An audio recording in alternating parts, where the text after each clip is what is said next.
Meredith Hope Emerson was an accomplished University of Georgia graduate, a lover of French culture, and a dedicated martial artist, holding a blue belt in Aikido. As she hiked Blood Mountain in Georgia with her beloved black Labrador mix Ella, she was prepared for the physical challenge of the trail, but utterly unprepared for the predator who was waiting. In a flash, the idyllic winter landscape transformed into a battleground.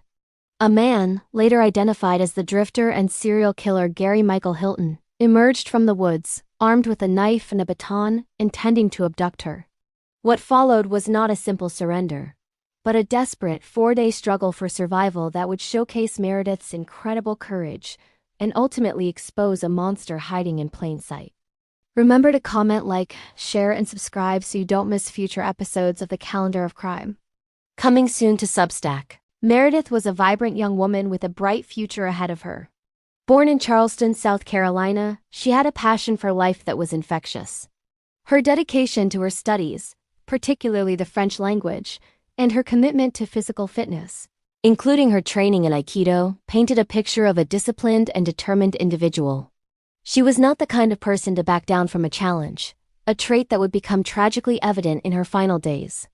Her hike on January 1, 2008, was a routine pleasure, a way to connect with nature and exercise her dog, Ella, in the beautiful rugged terrain of the Chattahoochee National Forest.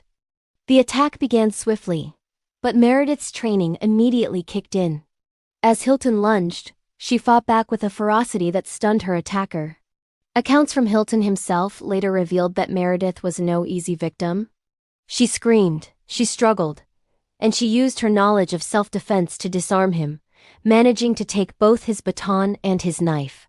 This was a testament to her will to live, a moment of pure, unadulterated bravery against a seasoned killer. For a brief, terrifying moment, she had the upper hand, but Hilton, a man hardened by a life of crime and violence, eventually overpowered her. Subdued and bound, Meredith was forced into Hilton's white van. The next 3 days were a harrowing ordeal of captivity, a psychological and physical torture as Hilton drove her around the remote areas of the forest, demanding her ATM card and PIN. Meredith, thinking quickly and desperately, gave him fake numbers, a deliberate act of defiance and a calculated attempt to buy herself time. She knew that as long as she was useful to him, she might live. Her quick thinking and resourcefulness in the face of unimaginable terror were her final heroic acts of resistance. As the days passed, the search for Meredith intensified. When she failed to return home, her friends and family immediately raised the alarm. The sight of her dog Ella, found wandering alone near a Kroger grocery store in Cumming, Georgia, was a heartbreaking sign that something was terribly wrong.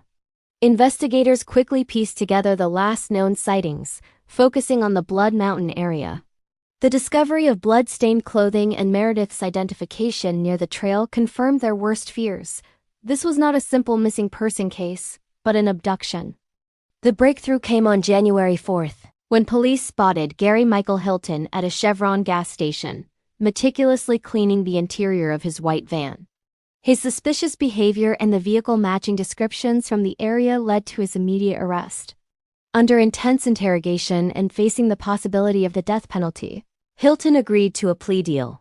He would reveal the location of Meredith's body in exchange for a life sentence without parole in Georgia. Hilton led investigators to a remote area of Dawson Forest. He confessed that he had told Meredith he was going to release her, a cruel lie designed to make her drop her guard. As she turned away, he struck her repeatedly with a tire iron, ending her life. The post-mortem decapitation was a calculated, horrific attempt to conceal evidence. Meredith Hope Emerson's body was finally recovered, bringing a painful closure to her family and the community that had rallied behind the search. The conviction of Gary Michael Hilton for Meredith's murder was a crucial step in revealing the true extent of his crimes. Hilton was not just a random drifter.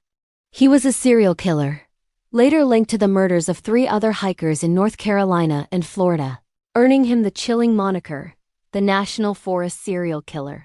Meredith's case and her brave fight brought national attention to the dangers lurking on remote trails and led to the passage of Meredith's Law in Georgia, which restricts the release of crime scene photos to protect the dignity of victims and their families.